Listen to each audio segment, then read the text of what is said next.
Hello and welcome to BrightIAM. I'm Lucy Black and I'm joined here today by the fabulous Dan Lustig. Dan, thank you so much for coming on today. Thank you. So, Dan, you are here talking to me today because you are a participant on the Uncharted Summit's Kidscape Kilimanjaro trek. I am. Yes. I feel very fortunate to be going. Well, we are very fortunate to have you. And before we get into why you're climbing Kilimanjaro and everything else, Dan, I think it'd be quite nice to share with the people listening how we first met. Yes. Shall I lead or would you like to lead? Let's hear your version, actually. Actually, it's weird, really, because when you came into the salon that I own now, and you said, we've met before, and I was like, have we? Yeah. Yeah. And I couldn't remember at all, but we had worked together at Rush Hairdressers. Yes. However many years ago, over 20 years ago, was it? Well, my daughter's 15 and I left when I was pregnant. So it's probably, about 17 years ago. And you were working in reception at the top salon, Yes. and I was in the bottom salon, Yeah. the boutique version. The boutique, darling. Then I came down to the boutique. Did you? Yes. It's such a but long time ago. You left and then we turned that bottom salon into like this big singing, dancing. Were you there when we did the pink carpet, the breast cancer awareness? No. No, I think you left before it got cool again. okay, Yeah. I made it cool, Dan. Of course he You did. know I did.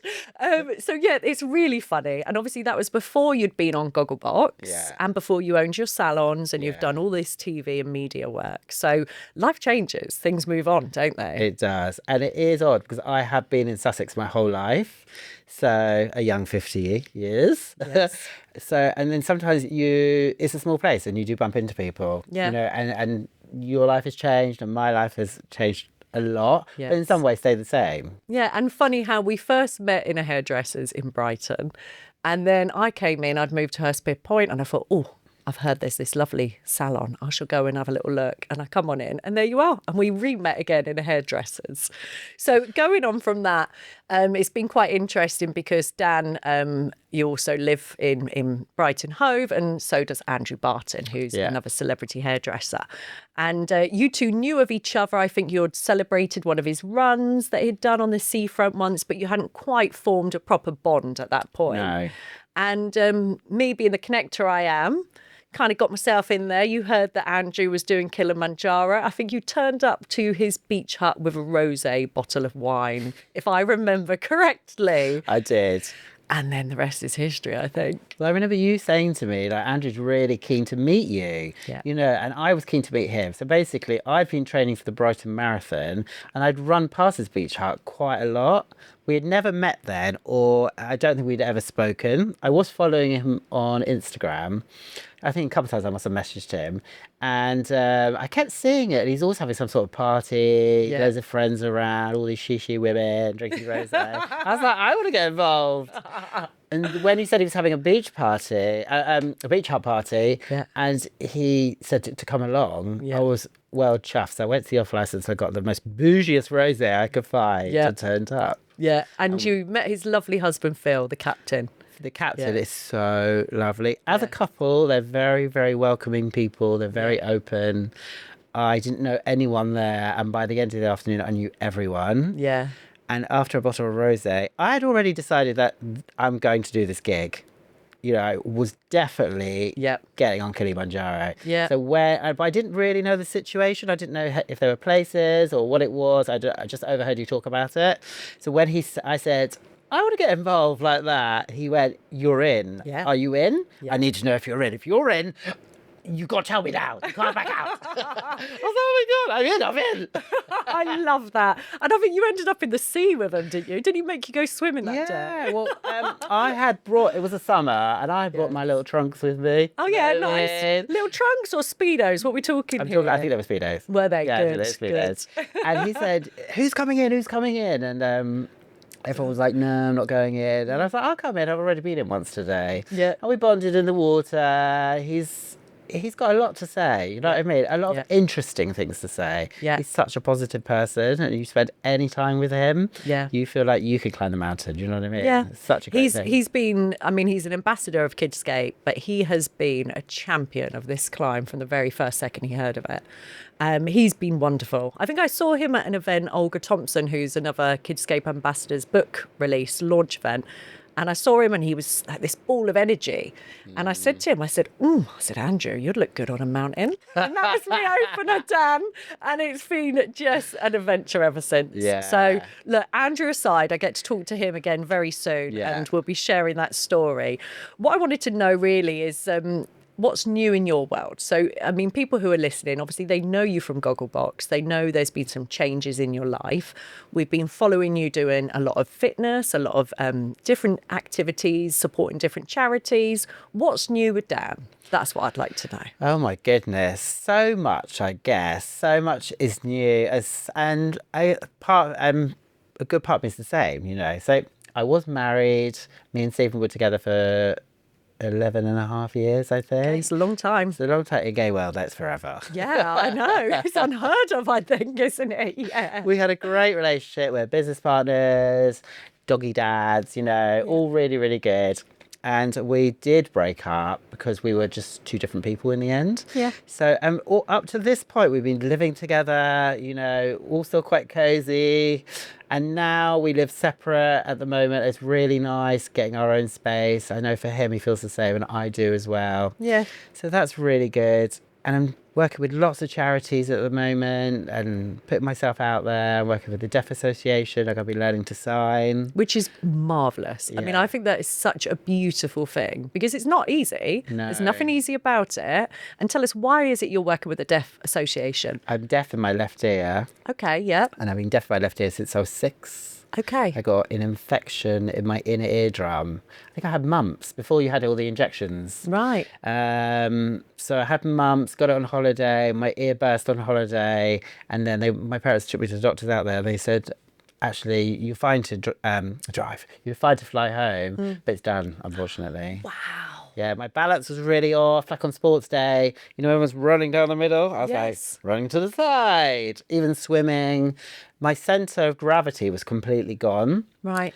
And it affected me a lot because I couldn't hear. As a kid, if you're a bit insecure, I was very quiet and shy. And if you're insecure already, you coming into a group and you can't hear conversations properly. Yes, of course. You only hear half a joke, half a conversation, then you become the butt of the joke. Yeah, and you're always that feeling that little bit unsure of what's been said if you haven't quite caught Yeah. it. That's you're on the back foot. I was always on the back foot, and for a long time I was very shy and nervous. Okay. So it did really affect me. So I want to put it out there that there are actually a lot of people with one deaf ear. Right. I've met so many, and they're of our generation, because before this mumps injection, that is one of the effects. That was one of the, what do you call it?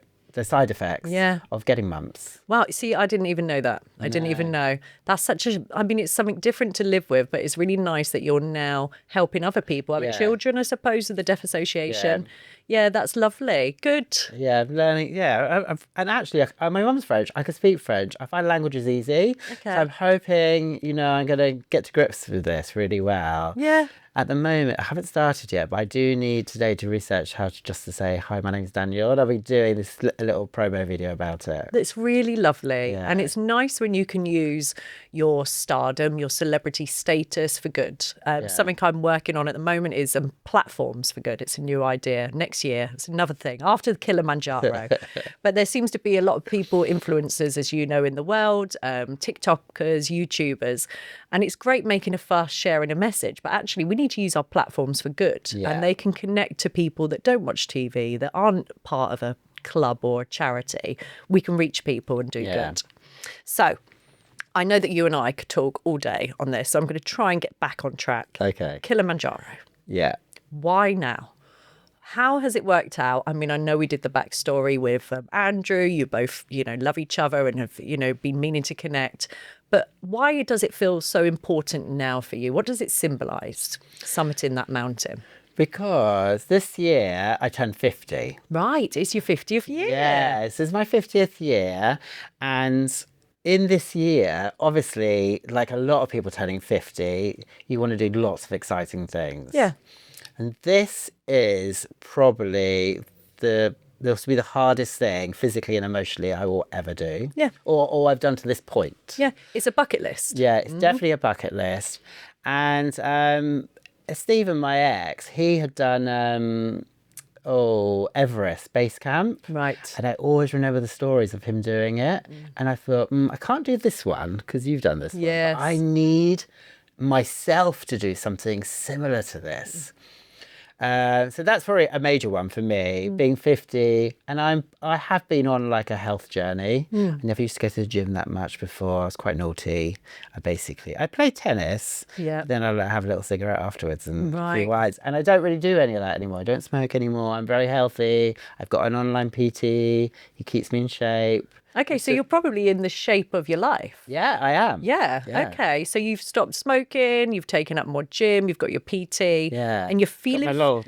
Yeah, I was going to say, you're looking. Can I touch it? Go on. Go on. Good for you. And I think that probably it's a little. It's life transition as well, isn't it? Leaving a long-term relationship. You start to look at yourself and you think, I mean, talking from my own experience, well, this is just me on my journey now. What do I want? What do I want to safeguard? What do I want to do? What do I want to achieve personally? Yeah, exactly. So Kilimanjaro is a 7-day hike. It's a 10-day trip. How's the training coming along? Tumbleweed. No. Do you know, in the summer, I went on quite a lot of hikes. Right. And I had my backpack on, and I was like, and I was like stripping off, walking along the day. Being all sexy, just walking Give around. it my best one. And some of the guys in the group, like I think Alison said, and I think she lives up north, so Yes. it's quite. She went, you need to know your base layers, because you're going to start off. It's going to be hot. Yes. And then it's going to be cold. Sorry, because we're going to be in the rainforest. We're in Africa, and then it'll be cold. So Yeah. she said, stop stripping off. Like, Yeah. get your layers right. So that was a really good bit of advice. I did about 5 hikes, but they're all on the downs really. So I need other work. I've been going to the gym a lot. I Good. go on the Stairmaster. That's really good. She's really good. And I do a lot of gym because my PT did say it's upper body strength as well. Yeah. It's going to be how your body recovers all Yeah. the time. So basically that's where I'm at. But I was thinking like, I do want to do like a couple of like, like a little mini hikes maybe to Wales or... Yeah, and there's some beautiful spots actually. Yeah. And they are in easy reach. And I think what the boys say, our Uncharted Summit boys, Luke and Craig, is that back-to-back walking. Yeah. So it's not being a fair weather walker and only going out looking all sexy in the sunshine. It's about, no matter what the weather is, getting your layers on and going for a long, 5 to 6, 7-hour walk one day, then the same the next day. Because on that mountain, from talking to people, obviously with Alison, who's our mountaineer doctor, you're on that mountain and the first day it's all fun, isn't it? We've set off, hurrah, here, da-da-da-da. Off you go. You can imagine. Well, Seven Dwarfs. Selfie. I know. And then the second day, you're a bit tired, but that's all right. Then that third day, you're actually not at the halfway point because you will summit on, I believe it's the end of day 5, but then you do need to work your way back down the mountain after. And I think that day on day, the mental strength and resilience and that camaraderie you'll have around you. Thank goodness there's people like you and Andrew on that mountain, all loving and cheering each other on. But it is that back-to-back and that resilience of getting I think going. that's it, because it is, if you think it's 5 full days upwards. Yes. And each day is up to 7 hours, 5 to 7 hours of walking. Yeah. What makes me quite confident in the group is, one, we have been meeting on Zoom every 2 weeks or on Teams, whatever, and everyone in this, I don't know if they're always like this, all these groups, but are so positive. Yes. But you have got guys there who have done lots of hiking, but then also you've got guys, when I say guys, men and women, Yes. who are not massive hikers like myself. And, you know, some are my age, some are younger, and oh my God, some are older. Yeah, we got Rosie. Rosie's 75. Yeah, she is a bundle of energy. Yeah. And already we're getting a little connection, all of us, and we haven't even arrived yet. Yeah, and So that's beautiful. I think and it's going to be great. It is a really special group. It's a special energy, the way it's bloomed and grown. And it's like we've had a couple of people just, join from outside, and they're very much part of that family. But there's been a lot of invites in, people through connections. And it's like this loving, supportive, fun group. Yeah. And you are all going to cheer each other on, and you are all going to help each other make that summit, which is beautiful. So we're climbing Kilimanjaro for Kidscape. So as you know, I worked for Kidscape as head of income and partnerships for a time, and I'm continuing stewarding this trek as Bright Cause Consultancy. Kidscape is a national anti-bullying charity, and I know firsthand the important work they do, supporting children in schools who are dealing with bullying situations, helping parents who are dealing with it at home and their children don't want to go out. There's so much they do, and it's a valuable service. What are your personal experiences, without, me triggering any trauma from your youth? How was being young for you, and did you experience any bullying? Oh, when I first got involved with this charity, one of the main reasons was I was bullied loads at school. Right. I went to an all-boys school till I was 13 in Hove, and I got because I was quiet, I got bullied quite a lot. Right. I never got physically bullied, but I got taunted. Probably, I can remember being taunted from maybe 8 to 13 in that school. Right. And that was really hard work. Then I got bullied in the streets around where I lived. Okay. Because people used to call me gay before even I realised I was gay. Okay. It was quite effeminate. And then I went to another school after that, my secondary school, till I was 16. I got bullied there. Right. So I didn't have a lot of friends. I was very quiet. It made me very, very reserved. And I'd be like, I remember once, this always sticks with me. I was at Churchill Square, and I was waiting for a bus, and these guys were at the top of the bus, and they were shouting I was a queer. Shouting and spitting at me. Oh, Dan. So my whole sort of life, my young life, that's how it was. So, to work with a charity about bullying to help, hopefully, help people who are going through similar situations, and parents. I don't think my parents knew what to do, I don't think parents do. I think that it's, I think we can feel very powerless as parents when your child is dealing with a situation, because actually quite often the child will hide it because they feel shame around it, or they don't want to put the parents out. We do educate parents, and we're educating communities and education leaders, Kidscape are, but it's still a real problem. And that was, how long ago was that? So we're talking over 30 years ago. Yeah, we're talking about in the 80s and 90s, late 80s and 90s. It's actually, I remember my parents, I don't think they really realised at all. They just thought I was quite quiet. Yeah. And in the second school I went to, Shoreham College, the headmaster did call my parents in, and he said, look, we're really worried about Daniel. He's getting bullied because he's gay. And my dad, bless him, went, he's not gay. Oh, he's just a little bit effeminate. Oh, he's just nice. He's just a nice boy. Oh, Dad. And the headmaster went, no, he is, and you need to watch it. Wow. You need to be aware. Yeah. So I do remember being at this school. I think actually, maybe it might have been the school before. I can't remember. One of the schools, and my parents were going to take me out. Right. Okay. They realised something was going on, and they were going to put me into this lovely school in the Drive, and it only had 60 people in the whole school. Okay. And my dad, I think my mum and dad, they said, look, this is going to happen. I spent a day there. Is this what you want? And I went, no. A little something kicked in for the first time, and I was like, you're not going to beat me. Oh, now that's really interesting. Yeah. So that resilience, that internal resilience was there. Yeah, but that's when it first ever kicked in. And how old were you then, do you think, Dan? I probably was about 11 then. Okay. Yeah, I think I was about 11. So it must be when I was at St. Christopher's. And I was about 11, and I was like, no, I'm not going. You're not changing what you're doing. Yeah. Because this is the way you're being treated. Yeah. It's really interesting, it is that to me. Very interesting. And Kidscape is it's their 40th year. It's your 50th year. It's their 40th anniversary.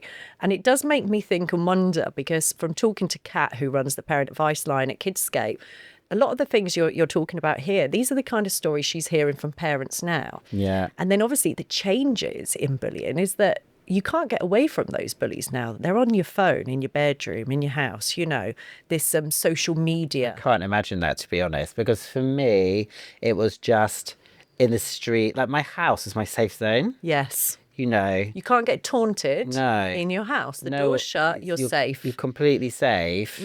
But now you could go to your bedroom. And I know that my brother's got kids and my sister, and I know that's, they do say no phones, no tablets upstairs. Yeah. Because that way, at least you are protecting your child at that point. It must be so awful, you know what I mean? Yeah, and always thinking and looking and checking if somebody's liked something or mentioned or has anyone said anything.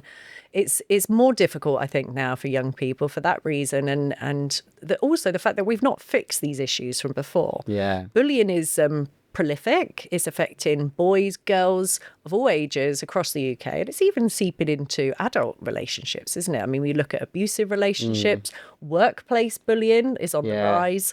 It's a real issue and it doesn't seem to get the press. So I am delighted for Kidscape that we've got celebrities like you, Andrew, Anthea Turner, all shouting about bullying from the summit of Kilimanjaro.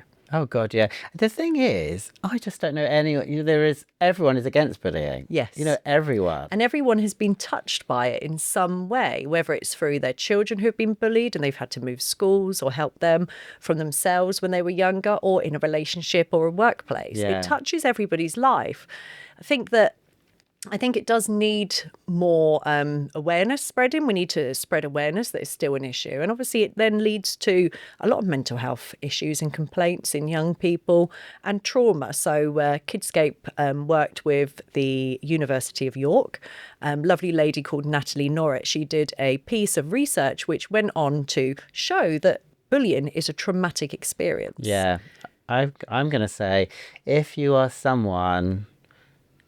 I don't know. There are people that it's broken. Yes. For sure. Yes. Fortunately for me, it didn't. It just didn't. I have people come up to me years later and say, "I'm really sorry for bullying you at school." Oh, now that's interesting. Yeah. Okay. And I said, to them, I was just, and I actually meant it. I went, "It's obviously affected you more than it's affected me." Oh, that is the best compliment. I know, exactly. I was like, love that. "You're not going to beat me, bitch." No. But I meant it, and I said, it's you're thinking about it, and I haven't thought about it to this day. But I go, thank you. Yes. You know what I mean? Because it does mean a lot. Anyone that's been bullied, and this, I'm not going to say I'm the only person that has happened to people a lot. I think where they have been confronted by people that have been bullying them. That might be something that person might still be bullying other people. But most of the time, I think they're like, ugh, I behaved really badly there. And isn't that a horrible feeling when you can look back and you think, oh, I could have done that a little bit better. Like, I didn't behave right then. Like, that does haunt you, doesn't it, that feeling? And we've all done that. We've all done things and stepped over the line. It's an interesting. Oh, I'm glad, and I like your response. Yeah. Well, if anyone's ever watched Muriel's Wedding, that is what Muriel's Wedding is about. Okay, I don't think I've even seen it. Oh my gosh, she was bullied by people in her school, like people she went to school, all the people around her, and Mariel. She becomes this amazing person. She's confident, she does all these things, and then she's confronted by the people that bullied her. Okay. And she was like, "No, I'm having a perfect life now." What, they then want to be your friend? Yes, they wanted to be her friend. Dan, part of climbing Kilimanjaro, there's a fundraising edge to this. What are you taking on to raise, I think it's £1,500 per participant. What is it you're doing to get money in the pot for Kidscape? Right. So at the moment, I'm just talking to all my clients about it. And I have been talking to them about it. But you know what it's like? It's quite hard to get the cash. Yeah, getting them over the line. Oh, my goodness. Yeah. But whereas now, what I've started doing is I'm telling them about what I'm doing. And then I'm like, you can donate if you want. Yeah.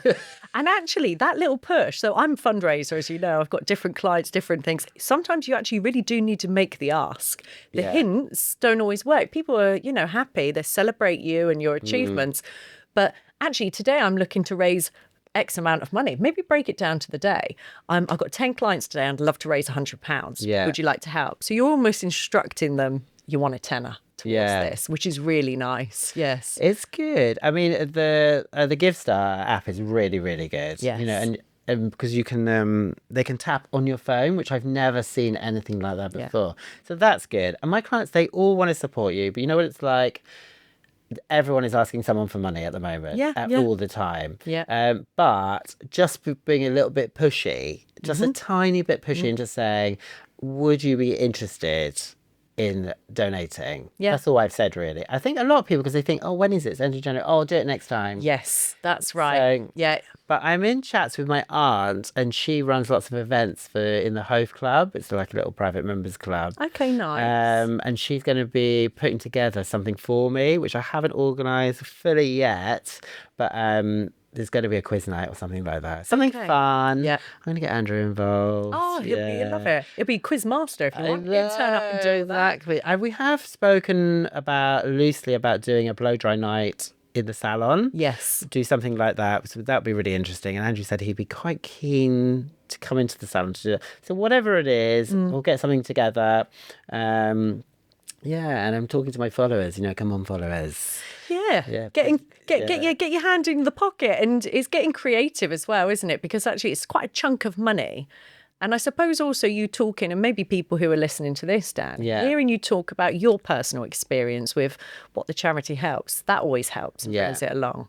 But yeah, followers, clients, blow dry. You have to let us know when the blow dry party is. I'll come in for it. Yeah, it's going to be a blow dry event. There's going to be lots of fizz. There'll be lots of loud music. It'll be really good fun. And all the money will be going to the charity. Yeah, that's lovely. So people could donate, pay for their blow dry, about £20 blow dry, 25, something like that, with a celebrity hairdressers. I mean, come on, this is fab. And then straight tap to donate, straight to GiveStar, which goes straight to Kidscape. Exactly. It will go all to the fund. £25, that's going to be more like 40. Oh, is it? Sorry. Really classy join it. And there's Fizz. I heard there's Trevor Sorby and his late wife, Carol, will be doing some head massages, I've heard. Well, we were chatting, and I think it's Craig that he's got a hair salon. Yeah, he's got a massive one in Portsmouth. That's it. And he was like, oh, I'll hold something here. And I was like, I just want to be a junior. I don't want any responsibility. Please. I'd just be like shampooing someone's hair. Isn't that lush? Isn't it funny? When you've got to a certain point in your life, or you're of a certain age, that you're quite happy to be a junior. Oh, just, God. I don't want it. I don't want all the shine. I don't want all the responsibility. No. I'd be happy just shampooing in the back, making shakes for the shampoo. Oh, I love that. Bless you. Well, it's awareness and it's fundraising. And the Challenge Trek aims to raise £100,000. So we did do an event actually at Andrew's salon, which you kind of came to. And I did kind of sell you as part of the auction. So that was nice. Have you heard from whoever bought you yet? No. I need to contact her. Yeah. I think maybe I need to contact her. She's such a lovely lady. And I had met her at Andrew's beach hut party already. Oh, how funny. And she bought a date with Dan. Yeah, but she said she's passing it along to some friend of hers. Oh, a friend. Blind date. Oh my goodness, that's brilliant. That is absolutely. Oh yeah, you need to chase her up. I need to know the end of this story. Yeah, he was there. It's that guy that she came along to the salon. Oh, so he was there. Yeah, in the suit. Did he have a suit? So trying to set me up with him. Well, look, if you don't want to go, I'm up for it. I don't think he's up for you. No, you can't convert them all, Dan, but I'll try. Yeah. Okay, and then just moving on to some other bits, trek related. Have you got any concerns for the mountain? I know we've spoken about training. Altitude can obviously be a problem, exhaustion, traveling. I don't know if that's something that worries you. What concerns have you got, and what are you doing to overcome them? My only concern would be, one, I haven't been camping since I was at Boy Scouts. Right, so you are sleeping in a tent. Yes. Yeah. Are you going to do home luxuries? I've heard there's these beautiful silk sleeping bag liners. Oh, I bought this. I think I bought the sleeping bag liner already. Good. I've been told to get memory foam mattress. Yes, I'm taking a mattress, sweetie. Yes, double layer, darling. No, I'm taking a memory foam pillow because I've been told to take that. Good. That's all joking aside. I'm really looking forward to the camping because all my friends are going, "Are you camping?" And I'm like, "Yes, I'm camping." And they're like, can't believe you're going to do it. That I'm actually looking forward to. I think I do suffer with migraines. I'm like concerns, the altitude, how's that going to be? I can knock a tablet down in my day-to-day life and cope with it. But being up there and not getting to the point where I want to get to, Yeah. that's just something within myself. Yes. Like, obviously, if it does get bad and I can't go any further. Yeah, then that is something you deal with as and when that happens. Exactly. But I'm a really positive person. For me, I've envisaged myself climbing up to the summit all night long, and I'm being there. Yeah, and seeing that sun come up. But talking to Luke and Craig, Uncharted Summits, within this, I mean, I think their motto, their slogan is, for us, it's personal. And it is about helping everybody meet their own personal summit. And I think that we can be worried, we can be concerned, we can think all different things. But until you're there on the mountain, you don't know really what challenges you might face. But Alison, the UK mountaineering doctor, will be there on hand. Have you had a chat to her about your migraines and things? I haven't yet, but I did put in the health form. Yeah, okay, good. She's keen for everyone to get done straight away. Oh, yeah, she's proper. She's brilliant. If she told me to do so, I'd stand up to attention like that and get it done straight away. Yeah. She's brilliant. She's great. And I suppose it's the normal things, just thinking, making sure you're wearing your shoes so you've not got a blister. I mean, that's the last thing you want, isn't it? You've got 7 hours of walking. Yeah. Making sure you've got the right kit and those luxuries for the evening when you are tucked up in your tent and you want to get off to Nunites. Yeah. Are you sharing a tent or are you going solo? I think I'm going solo. Yeah, I'd go solo. Who am I going to share with? I don't know. I reckon you'd have a few options actually. There's some hotties. Why don't we put it out to the group, see who wants to get involved? No, because imagine if I started snoring or something, or they were a snorer. Yeah, or you're in a tent on the mountain and you're like all tired, and then they're having a let off. You can't have that. You can't have some. I know you can't have that. No, I was married for years. That happened all the time. Oh, my no. God. It's why I don't live with any men again. No more. Not in my house.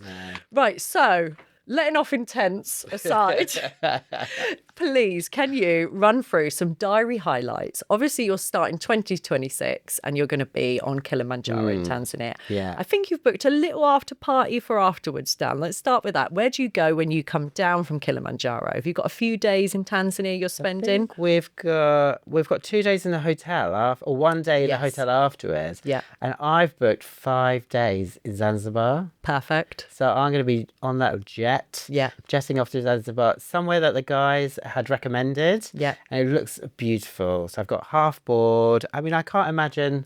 I think my legs would be like wood. Yeah, you're going to be tired, but you'll also be, from listening and talking to the team, you're going to also be a different person. Yeah. You're going to be very reflective. And I think that you'll find that there is something new that's born within you. They say you don't come down the same person in a really good way. So actually taking those days away from your norm, rushing back and just being with your wood legs and just looking and accepting and reflecting at what you've just achieved. I was saying to a friend earlier today, actually, that she said, "Oh, you go for the 4 or 5 days afterwards." I went, "I think I'm going to need it." Yeah, you are. Because aside from all the walking and the hiking and the climbing, I would have spent all this time with these people, which is going to be amazing. But at some points, that's going to be quite heavy. Yes, it is. The conversations could be heavy, helping people out, they're helping you. And I think it'll be great to, like you said, just to take some time for yourself. Yeah, absolutely. To reflect. I am hoping that I'm going to go off with one person. I'm going to come back as that person, but I just can't wait not to be on social media for all that time. Yes. I'm obsessed with my phone, I don't know. I feel like I'm going to come back. I'm going to come back deeper. Yeah. Oh, gosh. Go on. Deep. Love that. Oh, love it deep, Dan. Yeah, good. I'm pleased. And I think taking that break from social, especially if, influencer, I mean, you're an influencer, you're a celeb, you've got all these followers now. Taking a break from everything and actually having those moments of still and calm, but then stepping away after this mad, beautiful, immense challenge of a lifetime, and then just concentrating on you, I think I'd be a bit stunned. So, I can't make the trip. I've got responsibilities at home that I can't get away from. But I think I would be very much stunned after taking that on and doing that. And I would need my space just to sit and see what's shifted, what's changed. And then I've heard that the next thing is, what's next? This is what happens. You kind of get a bug. Next? Well, you get a bug for it. You think, oh, well. A bit like me, I've jumped out of my aeroplane with my sister a couple of weeks ago, and I'm already thinking, okay, what are we going to do next? Yeah. Zip line. There's a nice zip line in Wales you can go I've on. done zip lining in Costa Rica, and I Have really you? recommend. I am one thing I will say, which I didn't really think about when I signed up. I am scared of heights. Okay, yeah. I think it's like 5,000 or something up there. I am scared of heights, but I'm saying that I did go in Costa Rica. I went zip lining, Okay. and I zip lined 12 zip lines down a mountain. So I think you're going to be fine just Yeah. climbing it, keep looking up. Yeah. That's insane. I Yeah. want details on that. That sounds Yeah, super. It was amazing. So I know I can do it. I've got the guts. Yeah. You know what I mean? But moving onwards, I probably will do this, and I'll think, well, what are these guys doing next? You know what I mean? Yeah. What's the next place they're going to go? And if I like it enough, which I think I will, it would be great to have a challenge once a year. Yeah, I think so. Once a year or bi-yearly, or what can you organise and do with a different group of people? Yeah. It's about discovering what you're capable of, Yeah. actually. And well, that was a limit. You know, that was a once in a lifetime bucket list trip that you did, and actually you trained for that and you smashed it. So what else can I do? Yeah, exactly. And then what about through 2026? What other bits and pieces have you got coming up? I mean, I know you own the 2 salons with Stephen. You've got a busy life. You've got your dogs. You've got your social life. Are there any other bits coming up in 2026 that we need to know about? Keep an eye out for? Don't know yet. Got a few irons in the fire. I love it. All right. Well, when you do your podcast, you can start releasing them. I'll come on and have a chat and I'll find out. Okay, so future aspirations and causes. Obviously, you've shared your vision for your futures and for this trip to Kilimanjaro. Final point to note, just while we're having our chat today, on Kilimanjaro, we are filming a documentary. Yeah. We're making this documentary for 2 reasons. There's going to be a shorter version for the Smiley Awards for Kidscape, which will be about a 5 to 8 minute clip explaining the impact, explaining the journey of incredible people like you taking on this epic adventure to raise funds for a charity. That will be a lovely evening at the O2, and that will be in 2027 because of the cut-offs. And then the second documentary, the second piece of film, is the main documentary that we're filming on the mountain, which is going to follow all of the trekkers. Obviously, there'll be some people who appear in it more than others, much like yourself. And it's going to be documenting that journey of resilience, strength, courage, and actually all the emotional stuff that comes with it, because it is going to be a journey. And I think you pointed to it, and Anthea did on the podcast a couple of weeks back, that there are going to be breaking points. There will be moments on that mountain when you think, oh God, Yeah. better be you. Get me off of here. You know, because I mean, we've seen Can I get an Uber? Yeah, I know, like, hello. We've seen it. We've seen it on any kind of reality TV, haven't you? If you're spending a lot of time with people you're not used to spending with, there's going to be those issues. However, we have got this beautiful inclusive group that everyone's cheering each other on. You've got Luke and Craig who are leading the expedition. They're super. But this documentary, we're going to premiere in 2026. We will do a pre-screening as well, and we're also going to have an after chat event, a little bit Traitors style. Amazing. I know. I just love Claudia. I'm her number 1 fan. So I'm thinking like fire pits, obviously only press, sponsors, and our celebs and our participants. Torches, and kind of really a few weeks after that climb, going around and saying, "Wow, how was it for you?" And that will all be put into this beautiful documentary. And the premiere will be in London, 2026, end of the summer. I've got a question for you. What is it? Well, I think you're going to look really quite handsome walking down that red carpet on that premiere. Are you going to have a hot date with your Dan? Oh, I'd like to know. That is the question, I guess. I mean, I would like to have a hot date. Could it be the one who paid for you at the auction? Could it be? I mean, you just don't know how that's going to work out. Maybe. I mean, you just don't know, do you? I'm talking to a few guys at the moment. Are you keeping your options open? Yeah. Well, I tell you what, you can have as many tickets as you like to that premiere, Dan. Oh my God, I'm not Hugh Hefner. I love it. Bless your heart. Bless your heart. Thank you so much for joining us talking you. today. Is there anything else you wanted to mention about the climb or you in general before we say goodbye?